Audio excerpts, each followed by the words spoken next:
poised to grow new revenue streams. Together with more than 30 technology partners, SES has been rolling out the O3b mPOWER ground system worldwide. The next generation ground equipment is more portable, easier to install, and more efficient, enabling faster access to secure and reliable O3b mPOWER services. A new era of high performance is here. Are you ready?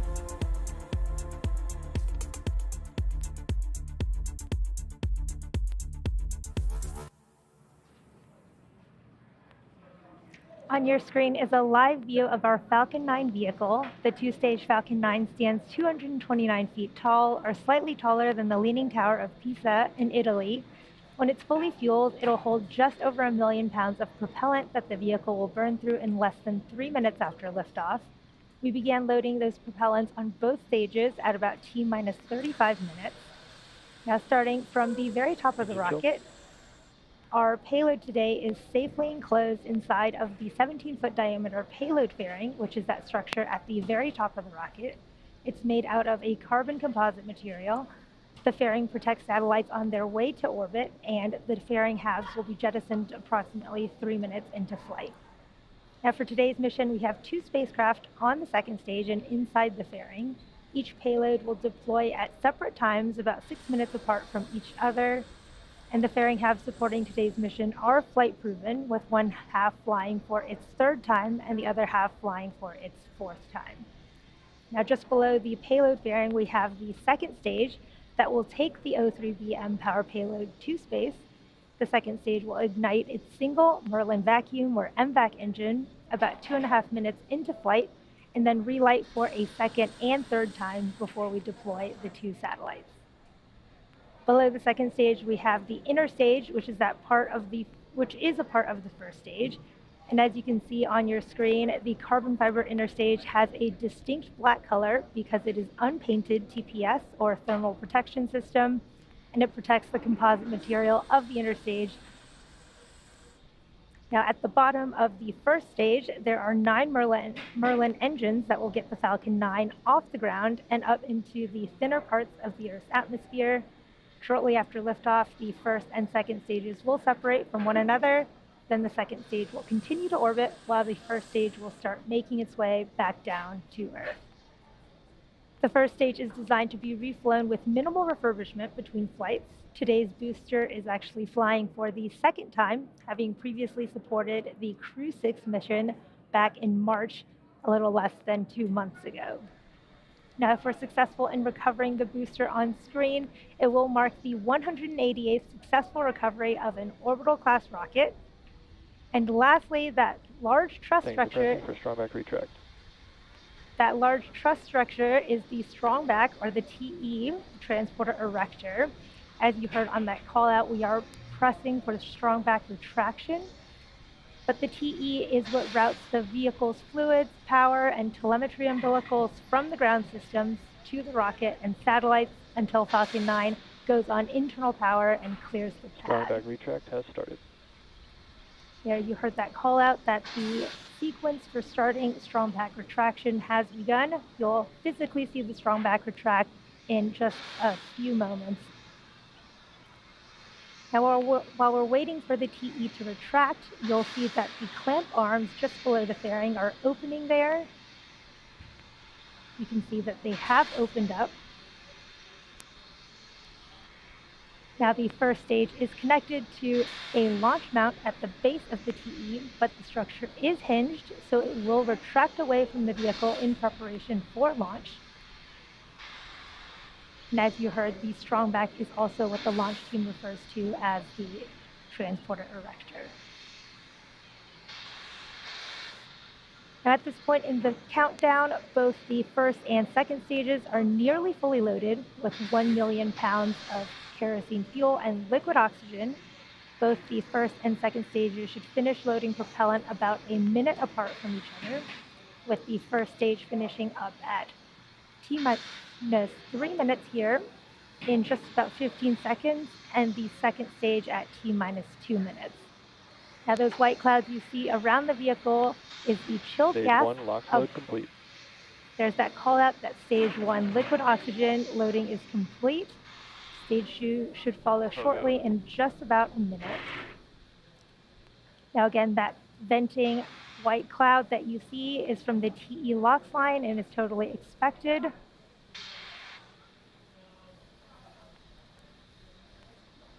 Now at T minus 60 seconds, Falcon 9 will be in startup, and this means the rocket's autonomous internal flight computers have taken over the launch countdown, and just inside of T minus 2 seconds, we light the Merlin 1D engines for liftoff. Now SES's O3b mPOWER payload continues to be healthy, and the Falcon 9 team is tracking no issues on the rocket. Weather is currently a watch item, but we're pushing towards RT0 at 6:12 p.m. Eastern Time in hopes of clearer skies, and the range is ready for support.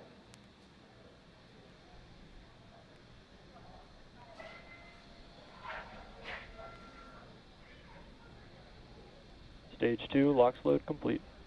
Stage 2 LOX loading should be completing here shortly.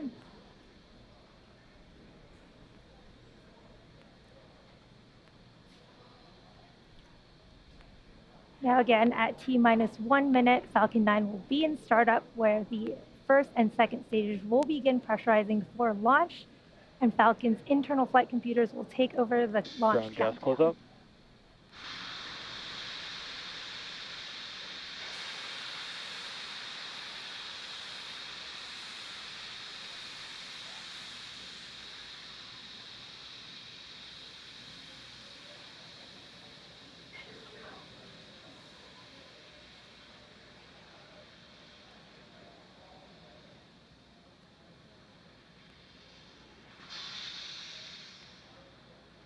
Falcon 9 is in startup.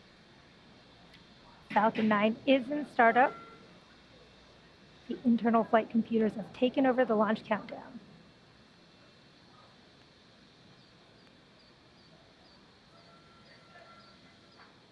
LD, go for launch. We have launch directors go for launch. All systems are go for launch of Falcon 9 with the O3b mPOWER payload. T minus 30 seconds.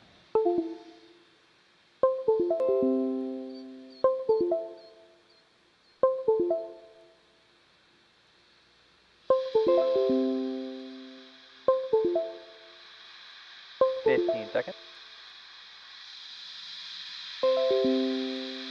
Minus 10, 9, 8, 7, 6, 5, 4, 3, 2, 1. Ignition, engine full power, and go. Falcon 9 and SES O3b mPOWER.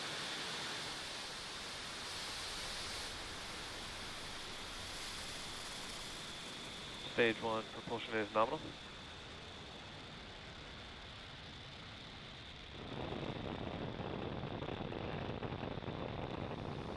Vehicle's pitching downrange.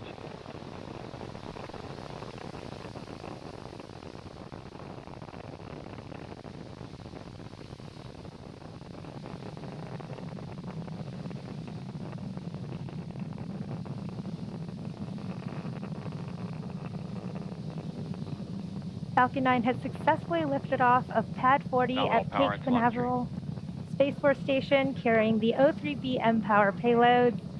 During ascent, we tilt the engines, technically called gimbling, and this turns the rocket horizontally in what we call a gravity turn. Supersonic.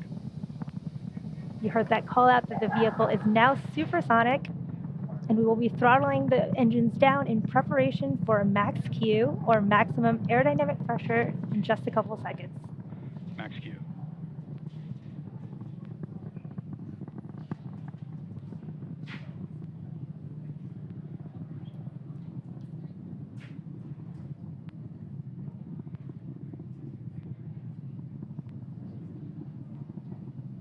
Now we pass through max Q, and the rocket typically needs to go 17,500 miles per hour horizontally in order to avoid being pulled back down to Earth. You heard the call out that MVAC engine chill has begun. Now this is in preparation for 3 events coming up in quick succession, which is main engine cutoff, stage separation, and second engine startup 1. So These three events will all be happening in about 30 seconds here, starting with main engine cutoff of those first stage engines that you can see on your screen right now.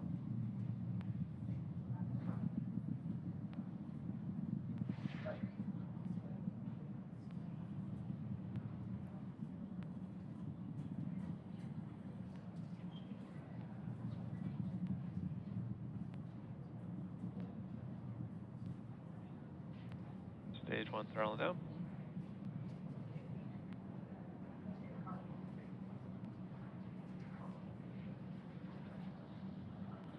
And MECO. Stage separation confirmed.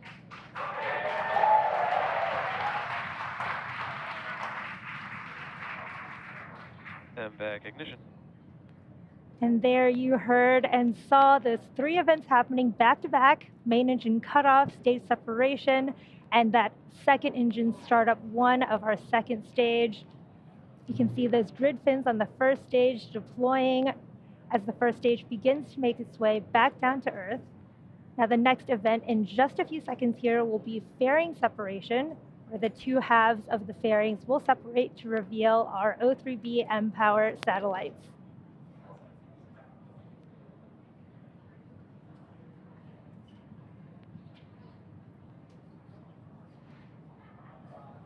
Fairing separation confirmed. There's that confirmation of fairing separation, and we will be attempting to retrieve these fairing halves again today once they fall back down to Earth using our recovery vessel, Bob. It's T plus 3 minutes and 50 seconds here into today's mission, and we are in the first of two planned MVAC burns for satellite deployment. Acquisition of signal, Bermuda. In about 2.5 minutes here at T plus 6 minutes and 30 seconds, you should see on your screen the first stage's entry burn. Now for this entry burn, we relight 3 of the M1D engines, starting with the center E9 engine, followed shortly by the E1 and E5 engines, which are all in a row. And this entry burn will slow the vehicle as it passes down into the Earth's atmosphere.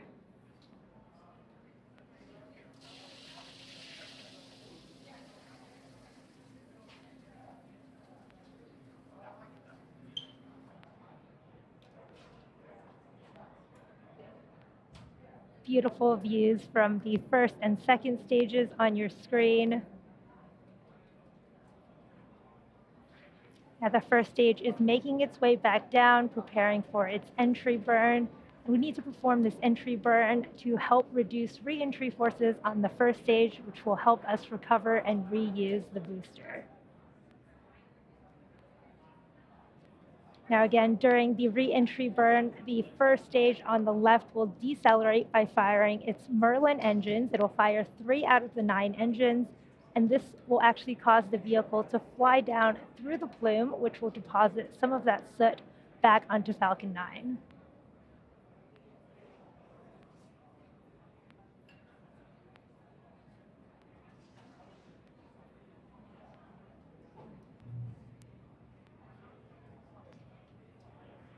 Beautiful views from the first and second stage. Again, that second stage is in the first of 3 planned burns, carrying our 2 O3b mPOWER satellites.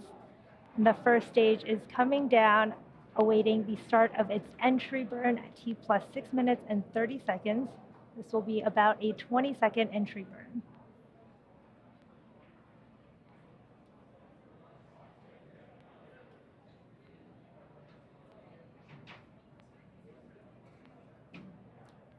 You can see the speed. On a nominal trajectory. You can see the speed of both the first and second stages on the bottom left and right-hand side of your screens, respectively. First stage is about to start its entry burn. Stage 1 FTS has saved. Stage 1 entry burn startup. There's the start of the first stage entry burn.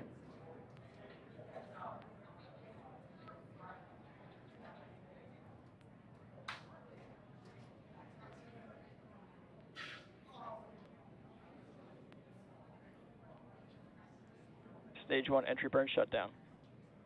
And that was a good entry burn from the first stage. Again, reusability is key to lowering the cost of spaceflight, which enables more investments in things like critical scientific research. Now, the Falcon 9 first stage that's supporting today's mission just performed its entry burn for the second time after previously having supported the Crew 6 launch just last month.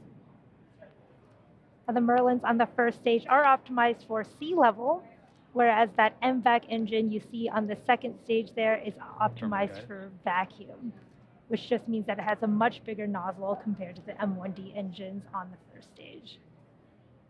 Now, coming up in about 20 seconds, we'll have the shutdown of our MVAC engine on the second stage, followed quickly by the landing burn on our first stage. Stage 1 transonic. Stage 2 FTS is saved.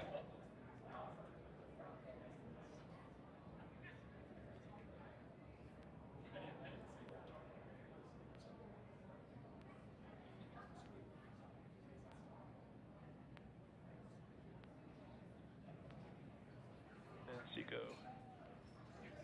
There was confirmation of second engine cutoff Nominal parking orbit insertion. and a nominal orbital insertion. Stage 1 landing burn. There is the start of our stage 1 landing burn, and you can see that drone ship coming in quick.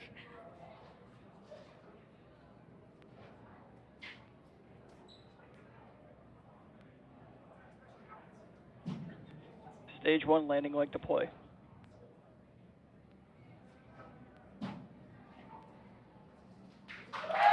Stage 1 landing confirmed. What an awesome view of that first stage recovery. Everyone's very excited here in Hawthorne. And there you have it. That landing marks SpaceX's 188th recovery of an orbital class rocket, including first stage landings of Falcon 9 and Heavy. But the mission isn't over just yet. The second stage is now embarking on its first coast phase. Now, after this coast phase, we will light that MVAC engine for a second time around the T plus 27 minute mark. So we'll see you back here in about 17 minutes.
Expected source signal, Bermuda.